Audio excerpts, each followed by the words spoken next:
गेल्या 2 दिवसापूर्वी एक नालायक वाचारवीर बागेश्वर नावाचा बाहेर राज्यातून येऊन आपल्या राज्यामध्ये नागपूर येत्या कार्यक्रमामध्ये छत्रपती शिवाजी महाराजांच्या इतिहासाची तोडफोड करून कुठलाही पुरावा नसताना देखील छत्रपती शिवाजी महाराजांचा अवमान करण्याचा प्रयत्न केलेला आहे। असा अवमान करणं हे काही पहिलीच वेळच नाही। या देशामध्ये केंद्रामध्ये आणि राज्यामध्ये भाजपाचं सरकार आलं तेव्हापासून युग पुरुषाची बदनामी करण्याचं काम चालू आहे।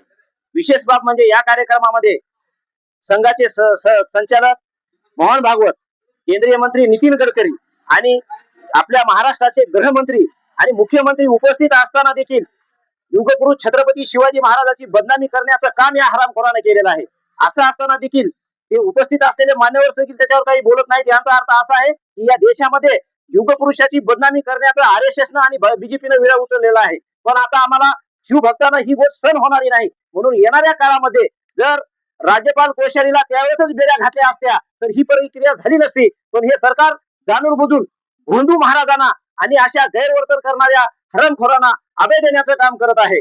म्हणून आमची मागणी आहे शिवभक्ताची की या महाराष्ट्रातील सर्व तालुक्यातील जिल्ह्यातील भोंदू भक्ताची, भोंदू महाराजाची, या हरामखोराची आणि असे कुणीही युग पुरुषावर, मग छत्रपती शिवाजी महाराज असो, विश्वरत्न डॉक्टर बाबासाहेब आंबेडकर असो, महात्मा ज्योतिबा फुले असो किंवा सावित्रीबाई फुले असो, या कुणीही युग पुरुषावर जर यापुढे जर कोणी शितोडे टाकण्याचा प्रयत्न केला तर शिवभक्त म्हणून आम्ही त्यांना यापुढे कच्च सोडणार नाही। त्यांना जशाच तसं उत्तर देऊ। या अनुषंगाने आज आम्ही संबंधित पोलीस स्टेशनला या हरामखोरावर गुन्हा दाखल करून अटक करण्याची मागणी केलेली आहे। यांच्यावर प्रशासनानं दखल घेतली नाही तर येणाऱ्या काळात आम्ही शिवभक्त शांत बसणार नाहीत।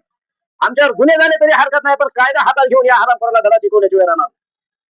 छत्रपती शिवाजी महाराज की जय, छत्रपती संभाजी महाराज की जय।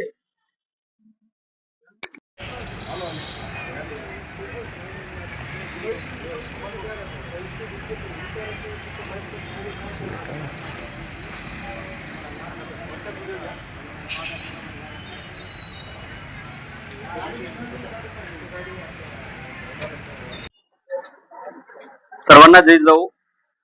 2 दिवसाखाली बाहेर राज्यातून येऊन महाराष्ट्रामध्ये महाराष्ट्राचं आराध्य दैवत बहुजन प्रतिपालक कुळवाडी भूषण छत्रपती शिवाजी महाराज यांच्यावरती बोलत असताना येथे असे कुठलाही पुरावा नसताना त्याच्यावर बोलत असताना ज्या बागेश्वर बाबांनी जे काही वक्तव्य केलं, सर्वप्रथम शिवप्रेमी म्हणून आज कंधारच्या वतीने आम्ही त्यांचा जाहीर निषेध करतो। आणि छत्रपती शिवाजी महाराजांचा इतिहास एवढा देदीप्यमान इतिहास आहे, कारण छत्रपती शिवाजी महाराज हयात नसताना छत्रपती संभाजी महाराजांनी 9 वर्ष औरंगजेबाला सळोकी-पळो करून सोडलं। त्यानंतर राणी ताराबाई यांनी सुद्धा 17 वर्ष स्वराज्य सांभाळलं। आणि असा बाहेर राज्यातून येऊन ऐतिहासिक कुठलीही पार्श्वभूमी माहित नसताना किंवा इतिहासाची माहिती नसताना बोलणाऱ्या महाराजावरती कडक कारवाई करून प्रशासनाने त्यांच्या विरोधात देशद्रोहाचा गुन्हा दाखल करावा ही आज सर्व शिवप्रेमीच्या वतीने मागणी आहे।